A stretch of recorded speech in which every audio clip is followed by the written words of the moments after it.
Humans are weird, let's work it out. Storm watching. Why did we even bother building a base on the land, anyway? Rolls Around asked as he absorbed the dim light filtering through the wide windows of the base. The windows gave an impressive view of what the humans in their generosity called a coastline.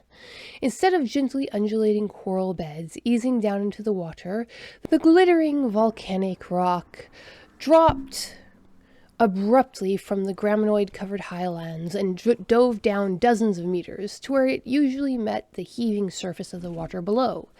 Today, however, the water had seemingly decided to express its objections to the separation and was attempting to scale the cliffs in massive waves. The base vibrated from the force of a gust of wind, and Rolls Around hunkered deeper into his mineral bath. "Do you require another injection of thermal-loaded water?" Tenth Cousin asked, from where she perched on a shitar couch, reading something that was supposed to be very masculine poetry from her homeworld. "I do not," Rolls Around reassured her. "I was just reacting negatively to the storm." She tilted her head to examine the weather conditions with a thoughtful set to her antenna. "I think it is a pleasant change," she said. "The harsh, unfiltered lights of the suns here means that we have no real night. The clouds, at least, allow the illusions of dusk, and the wind overhead is not entirely unlike breezes in Father's canopy, if you can focus your attention on some pleasant task."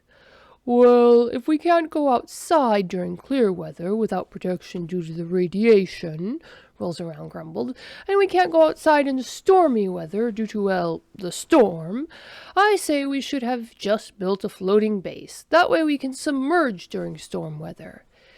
"There is perhaps logic in that," Tenth Cousin agreed, and very deliberately tilted her head back to the poetry.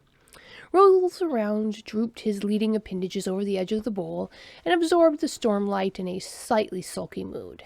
The airlock cycled open, and Third Sister stepped in with the brisk stride that Rolls Around had noticed that high-ranking sisters only used when they were looking for someone who had committed some infraction. Tenth Cousin brought the poem up closer to her face and started moving her mandibles as if she were completely focused on sounding out the words. Third Sister tilted her head to examine the cousin, and then abruptly swiveled her body to focus on Rolls Around. "First ecologist," she began. "Do you know First Mechanic's current location? The exterior events in my lab require percussive maintenance." "He is off shift by now," Rolls Around said. "You should check the washrooms and his quarters." However, even as he offered this sound advice, Rolls Around felt a ripple of unease. Human friend Connor almost never went to his quarters after his shift. His highly social, even by human standards, and usually came to the main room to chat first thing. "I have already checked both of those locations," Third Sister stated. "He is not there, and he is not answering his comm." Rolls Around mulled over that. Clearly Third Sister needed to find the human. An improperly vented laboratory in such a base as theirs was a serious health risk. "Have you checked the storage areas?" he asked. "I did ping for his comm," she replied, "but it is not reading on the base at all, so I could not locate the room he was in. I was surprised, as I didn't think we had any shielding strong enough to block the comm signals in the base." She cut off as Rolls Around suddenly surged up out of his mineral bath and crawled out of it. "What is the matter, First Ecologist?" Third Sister asked in confusion.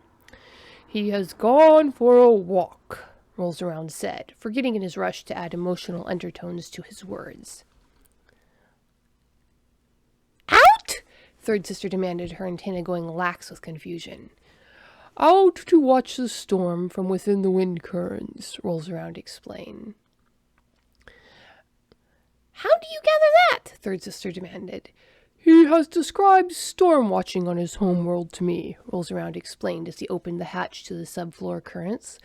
"He also mentioned what he thought the perfect storm watching spot would be on these cliffs.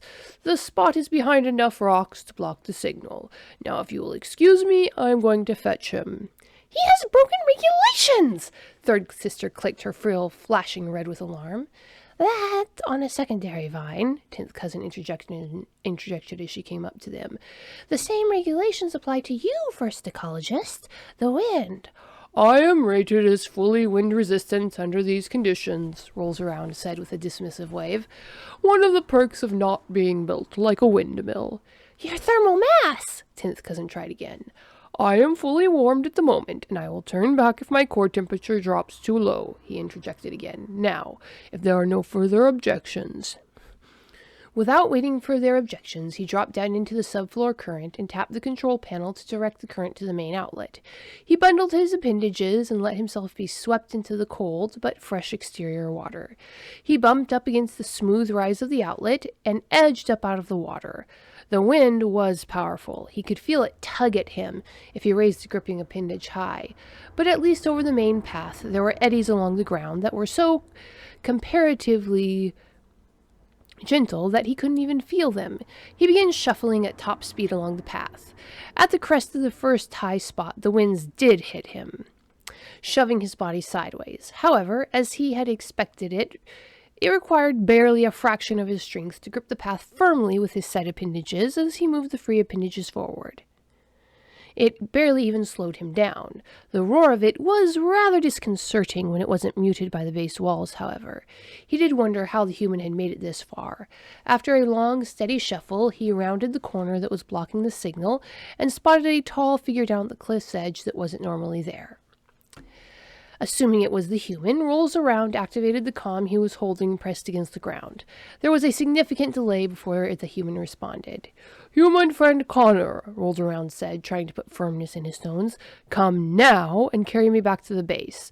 I am at the crest of the hill looking down at you. There was an odd sound from the comm that suggested the human was trying to say something back.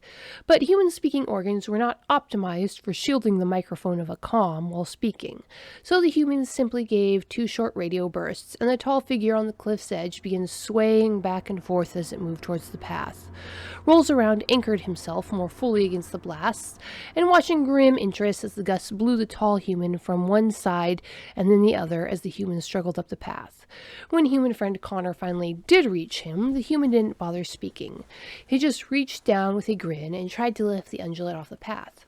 For one long moment, Rolls Around hung on to the ground in a show of strength. He wasn't sure if it would impress the human, but a little dominance display did seem called for. He let go when the look of perplexity fully formed on the human's face, but before he could give a more powerful tug, and they headed back to the base. Being carried over a meter above the ground in this wind was another experience altogether. The swaying of the human in the wind felt far wilder than it had looked, and Rolls Around found himself clutching tightly to the human's coat as the wind tried to rip him away. They finally made the base airlock and stepped through to the blessedly still air. Rolls Around dropped to the floor and shook the cold water off of himself. I think Third Sister would like a word with you, he said. Granted, she would probably want a word with him, too, but human friend Connor didn't need to know that. Humans are weird, let's work it out. Available on Indiegogo for the month of October 2022. Monty Python meets Star Trek in this 3rd book of human absurdity. This book joins its 2 siblings in a trilogy of human madness. You can find the first 2 books, author-signed first editions, at Indiegogo with Book 3, or you can go on Amazon, Barnes & Noble, wherever books are available to get your copies of the first 2 books. Humans Are Weird, Let's Work It Out, Book 3 in the series, available on Indiegogo, October 2022.